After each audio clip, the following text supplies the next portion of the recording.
بسم اللہ الرحمن الرحیم۔ السلام علیکم ورحمۃ وبرکاتہ۔ دوستو، آج ہم ذکر کرنے جا رہے ہیں معروف صوفی شخصیت رابعہ بصری کا، ان کی زندگی کے حالات کا کہ انہوں نے اپنی زندگی کس طرح گزاری۔ ان کی پیدائش کا ایک اہم واقعہ جس میں پیارے آقا حضرت محمد صلی اللہ علیہ وآلہ وسلم کی زیارت ان کے والد کو ہوتی ہے۔ میرے پیارے وہ دوست جو میرا چینل فرسٹ ٹائم دیکھ رہے ہیں، چینل کو سبسکرائب کر دیں اور بیل نوٹیفیکیشن کو بھی آن کر دیں۔ قرون اولیٰ کی معروف صوفی شخصیت رابعہ بصری کی پیدائش 95 ہجری سے 99 ہجری کے دوران عراق کے شہر بصرہ میں ہوئی۔ آپ کی ابتدائی زندگی کی زیادہ تر تفصیلات شیخ فرید الدین عطار نے بیان کی ہیں۔ اسلامی ادب میں رابعہ بصری سے جڑی بے شمار روحانی کرامات کے واقعات ملتے ہیں، جن میں سے کچھ خود ساختہ بھی ہیں۔ رابعہ بصری نے خود کوئی تحریری کام نہیں چھوڑا، چنانچہ ان سے متعلق زیادہ تر شیخ فرید الدین عطار کی طرف سے بیان کی گئی معلومات و حوالہ جات کو مستند مانا جاتا ہے، جو ان کے بعد کے زمانے کے ولی اور صوفی شاعر ہیں۔ رابعہ بصری اپنے والدین کی چوتھی بیٹی تھیں، اس لیے آپ کا نام رابعہ یعنی چوتھی رکھا گیا۔ وہ ایک انتہائی غریب لیکن معزز گھرانے میں پیدا ہوئیں۔ رابعہ بصری کے والدین کی غربت کا اندازہ اس بات سے لگایا جا سکتا ہے کہ جس شب رابعہ بصری پیدا ہوئیں، آپ کے والدین کے پاس دیا جلانے کے لیے تیل تک نہ تھا اور نہ ہی آپ کو لپیٹنے کے لیے کوئی کپڑا تھا۔ آپ کی والدہ نے آپ کے والد سے درخواست کی کہ پڑوسیوں سے تھوڑا سا تیل ہی لے آئیں تاکہ دیا جلا سکیں اور بیٹی کا چہرہ دیکھ سکیں۔ آپ کے والد نے پوری زندگی اپنے خالق حقیقی کے علاوہ کسی کے آگے ہاتھ نہ پھیلایا تھا، چنانچہ وہ پڑوسیوں کے دروازے تک تو گئے لیکن خالی ہاتھ واپس لوٹ آئے۔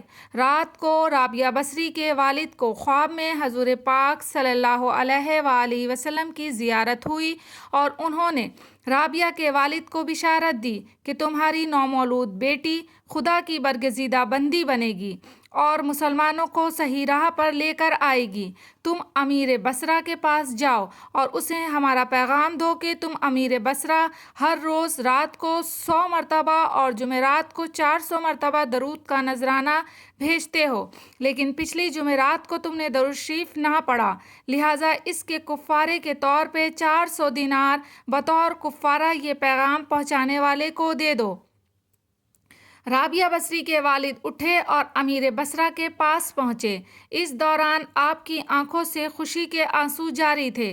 جب امیر بصرہ کو رابعہ بصری کے والد کے ذریعے حضور پاک صلی اللہ علیہ وآلہ وسلم کا پیغام ملا تو یہ جان کر انتہائی خوش ہوا کہ وہ نبی آخر الزماں کی نظروں میں ہیں۔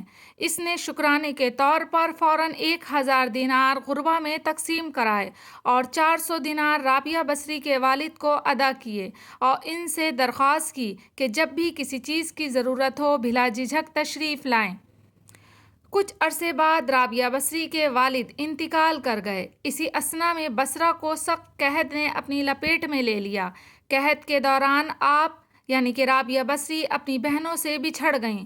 ایک بار رابعہ بصری ایک قافلے میں جا کر رہنے لگیں کہ قافلے کو ڈاکوؤں نے لوٹ لیا اور ڈاکوؤں کے سرغنہ نے رابعہ بصری کو اپنی تحویل میں لے لیا اور آپ کو لوٹ کے مال کی طرح بازار میں لونڈی بنا کر بیچ دیا۔ آپ کا آقا آپ سے انتہائی سخت محنت اور مشقت کا کام لیتا تھا، اس کے باوجود آپ دن بھر میں کام کرتیں اور رات بھر عبادت کرتی رہتیں اور دن میں بھی زیادہ تر روزے رکھتیں۔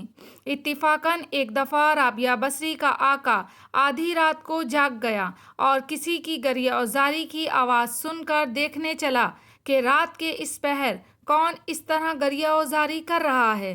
وہ یہ دیکھ کر حیران رہ گیا کہ رابعہ بصری اللہ کے حضور سر بسجود ہیں اور نہایت عاجزی کے ساتھ کہہ رہی ہیں، اے اللہ، تو میری مجبوریوں سے خوب واقف ہے۔ گھر کا کام کاج مجھے تیری طرف آنے سے روکتا ہے۔ تو مجھے اپنی عبادت کے لیے پکارتا ہے، مگر میں جب تک تیری بارگاہ میں حاضر ہوتی ہوں نمازوں کا وقت گزر جاتا ہے، اس لیے میری معذرت قبول فرما لے اور میرے گناہوں کو معاف کر دے۔ اپنی کنیز کا یہ کلام اور عبادت کا یہ منظر دیکھ کر رابعہ بصری کا مالک خوف خدا سے لرز گیا۔ اس نے یہ فیصلہ کیا کہ ایسی اللہ والی کنیز سے اپنی خدمت کرانے کے بجائے بہتر یہ ہوگا کہ خود اس کی خدمت کی جائے۔ صبح ہوتے ہی وہ آپ کی خدمت میں حاضر ہوا اور اپنے فیصلے سے آپ کو آگاہ کیا۔ اس نے کہا کہ آج سے آپ میری طرف سے آزاد ہیں۔ اگر آپ اس گھر میں قیام کریں تو میری خوش نصیبی ہوگی، وگرنہ آپ اپنی مرضی کی مالک ہیں۔ تاہم اگر آپ یہاں سے کوچ کر جانے کا فیصلہ کرتی ہیں تو میری بس ایک درخواست ہے کہ میری طرف سے کی جانے والی تمام زیادتیوں کو اس ذات کے صدقے معاف کر دیں جس کی آپ راتوں کو جاگ جاگ کر عبادت کرتی ہیں۔ رابعہ بصری نے گوشہ نشینی اور ترک دنیا کے شوق کے پیش نظر آزادی ملنے کے بعد صحراؤں کا رخ کیا۔ وہ دن رات معبود حقیقی کی یاد میں مہور ہو گئیں۔ خواجہ حسن بصری رحمۃ اللہ علیہ رابعہ بصری کے مرشد تھے۔ غربت، نفی ذات اور عشق الہی ان کے ساتھی تھے۔ ان کی کل متاع حیات ایک ٹوٹا ہوا برتن، ایک پرانی دری اور ایک اینٹ تھی جس سے وہ تکیے کا کام بھی لیتی تھیں۔ وہ تمام رات عبادت میں، ریاضت میں گزار دیتی تھیں اور اس خوف سے نہیں سوتی تھیں کہیں عشق الہی سے دور نہ ہو جائیں۔ جیسے جیسے رابعہ بصری کی شہرت بڑھتی گئی، آپ کے متقدین کی تعداد میں بھی اضافہ ہوتا گیا۔ آپ نے اپنے وقت کے چید علماء و محدثین اور فقہ سے مباحثوں میں حصہ لیا۔ رابعہ بصری کی بارگاہ میں بڑے بڑے علماء نیاز مندی کے ساتھ حاضر ہوا کرتے تھے۔ ان بزرگوں اور علماء میں سر فہرست حضرت امام سفیان ثوری رحمۃ اللہ علیہ ہیں، جو امام اعظم ابو حنیفہ رضی اللہ تعالیٰ عنہ کے ہم عصر تھے اور جنہیں امیر المومنین فی الحدیث کے لقب سے بھی یاد کیا جاتا ہے۔ گو رابعہ بصری کو شادی کے لیے کئی پیغامات آئے، جن میں سے ایک پیغام امیر بصرہ کا بھی تھا، لیکن آپ نے تمام پیغامات کو رد کر دیا کیونکہ آپ کے پاس سوائے اپنے پروردگار کے اور کسی چیز کے لیے وقت نہ تھا اور نہ ہی آپ کو کسی اور چیز کی طلب تھی۔ رابعہ بصری کو کثرت رنج و الم اور حزن و ملال نے دنیا اور اس کے دل فریبوں سے بیگانہ کر دیا تھا۔ رابعہ بصری کے مسلک کی بنیاد عشق الہی تھا۔ ایک مرتبہ حضرت رابعہ بصری جذب کی حالت میں بصرہ کی گلیوں میں ایک ہاتھ میں مشل اور دوسرے ہاتھ میں پانی لے کر جا رہی تھیں۔ لوگوں نے ان سے پوچھا کہ یہ آپ کیا کرنے جا رہی ہیں؟ تو رابعہ بصری نے جواب دیا کہ میں اس آگ سے جنت کو جلانے اور اس پانی سے دوزخ کی آگ بجھانے جا رہی ہوں، تاکہ لوگ اپنے معبود حقیقی کی پرستش جنت کی لالچ یا دوزخ کے خوف سے نہ کریں، بلکہ لوگوں کی عبادت کا مقصد محض اللہ کی محبت بن جائے۔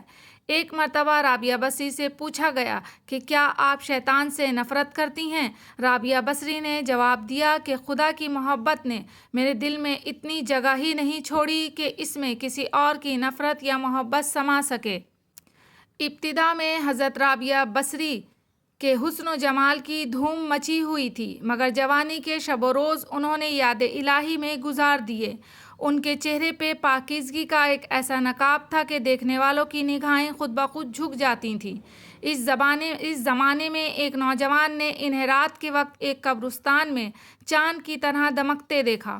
وہ آپ کو کوئی غیر مرئی خیالی مخلوق سمجھ کر بھاگ کھڑا ہوا، لیکن دوسری صبح جب وہی چہرہ اسے بصرہ کے ایک بازار میں نظر آیا تو وہ عقل و خرو سے ہاتھ دھو بیٹھا اور رات دن اسی کے تصور میں رہنے لگا۔